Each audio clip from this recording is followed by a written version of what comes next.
pagkakataon ay masisilayan nyo na ang presensya ni Bebo. Tama kayo nang narinig dahil ngayong unang beses pa lang niya ako tutulungan na mag-asikaso. Sabi ko sa kanya, sopan mo na ako man, nabibinat na ako sa pagod. Aayusin na namin ngayon ang mga survival kit para sa aming mga mahal na supplier.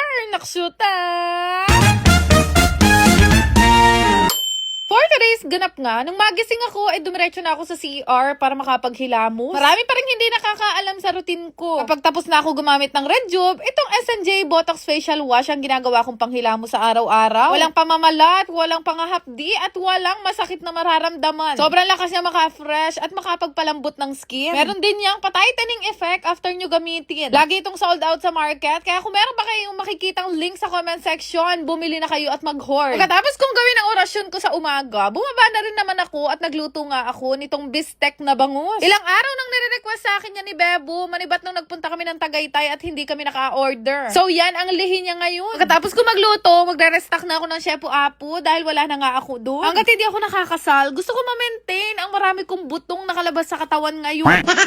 Ang Shepu Apu kasi, kapag ininom ko ng umaga, hindi na talaga ako makaramdam ng gutom, lalo na sa gabi. Kaya sobrang lakas niyang makapaya. Plus meron na rin tong prebiotics at probiotic. Kaya kung bloated ka kagaya ko, perfect na perfect to sa'yo para mawala din ng tiyan. Mas masarap tong inumin, lalo na sa tubig na may yelo. Magpa-4 months na kung hindi umiinom ng soft drinks at ito na talaga yung ginawa kong inumin kapag nagkikrave ako ng inumin na something sweet. After kumain, naligo na rin naman ako at syempre, hindi pwedeng kalimutan ang pag-a-apply ng sunscreen ng Beauty Love. Simula nung ginamit ko tong sunscreen na to, na-lesson na din yung pagma-makeup ko ng makakapal. Pagka kasi na-apply ko na to sa mukha ko, meron na siyang pa-powdery finish. Na yung effect niya, para na kayong naka-foundation pero hindi naglilibag, walang white cast at sobrang daling i-blend. Hindi ko yan pwedeng makalimutan kahit nandito lang ako sa bahay, pero lalo naman kapag kalalabas. Sobrang ganda ng sunscreen na to. Ilalagay ko din yan sa comment section. After mag-sunscreen, kilikili naman ang kailangang asikasuhin. Nalalapit na ang kasal. Ang sabi ko nga, hindi pwedeng nakatinted ang kilikili. Sobrang effective nitong serum na to sa mga pampaputi para sa discoloration natin sa balat. Pwedeng gamitin sa singit, sa siku. Meron kasi itong 5% glycolic acid na nakaka-help talagang magpaputi. Pagkatapos ng lahat ng orasyon ko, nagbiyahe na kami at alam nyo ba kung saan kami pupunta? Mag-grocery lang.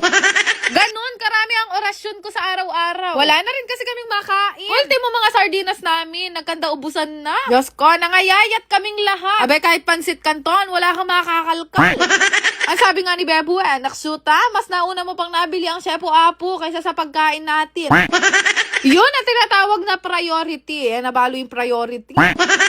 Mo bigas, tinapay, toyo at suka, wala na. Kaya kung mapapansin nyo, malagad na ako magluto kasi wala naman kaming ingredient. Nangaubos ang mga sangkap nang hindi namin namamalayan dahil sa sobra namin kabisihan. Buti na lang talaga doon sa subdivision namin. Marami nagba-birthday, kaya nakiki-birthday kami at pinaabot namin ng 3 araw pero init-init na lang.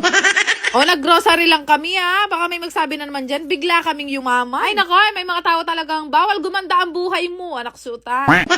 Punta pa kami niyan sa SNR, kaya lang ewan ko, ba't nasaan yung video? Ang gawin namin dito sa bahay, inasikaso na namin lahat ng mga pinamili namin. Mag-aayos kami ngayon para sa mga survival kit ng aming mga supplier para sa kasal. Grabe no, naikasal na ang lahat, kami na lang ang hindi. At totoo lang, grabe din kasi yung preparation namin ni Bebo. Ang tagal ko nang sinashare sa inyo lahat ng mga plano namin. Pero bakit hanggang ngayon hindi pa rin kami naikakasal? Ang sagot dyan, ayoko kasi talagang masagad sa oras. Kaya kung mapapansin nyo, lahat maaga kong tinatapos at gusto ko organize. Ang akala ng iba, sa mga susunod na araw na ang kasal namin, pero hindi nila alam, December pa talaga. Hindi December, huy! Baka naman ma-expired na ang mga inipin.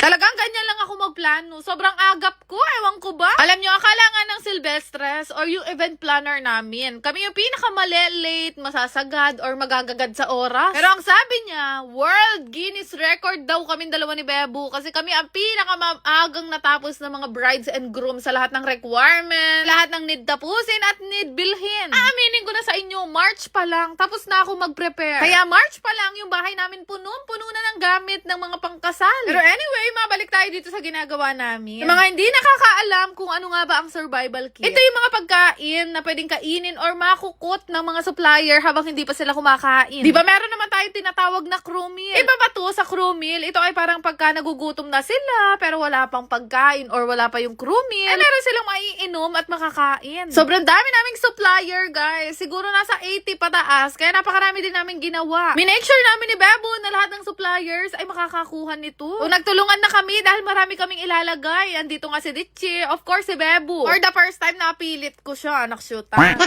Tulong ko din si Kabangnas at saka si Apple. Naglagay kami ng mga inipit, mga biscuit, skyflakes, mga chocolates, Yakult. Nakalimutan ko na kung ano ba yung mga iba naming nilagay. Meron din yata yung candies. 80 piraso na ganyan ang gagawin namin. Nakalimutan nga namin bumili na chicheria. Kaya sabi ko kay Bebo, bukas nga dagdagan namin itong laman ng mga supplier or survival kit. Sobrang importante niyan dahil ayoko na magtrabaho sila na gutom. Ginagawa talaga to ng mga grooms and bride para sa mga supplier. Syempre, kapag ka nagutom sila, bibili pa rin sila sa tindahan.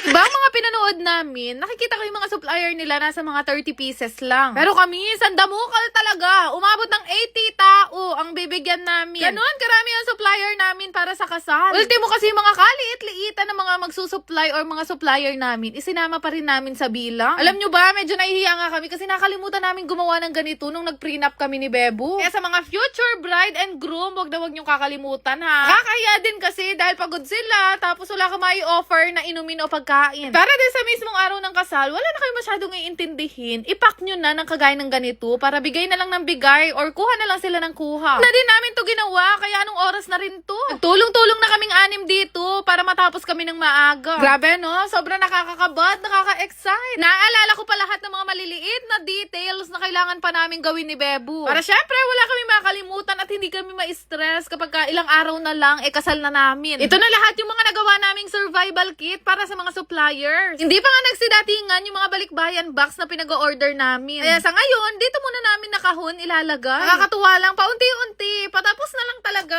Talagang hinihintay na lang natin yung day. Alam nyo na kung saan namin inilagay ang survival kit nyo ha? Nakahon po ng electric pan.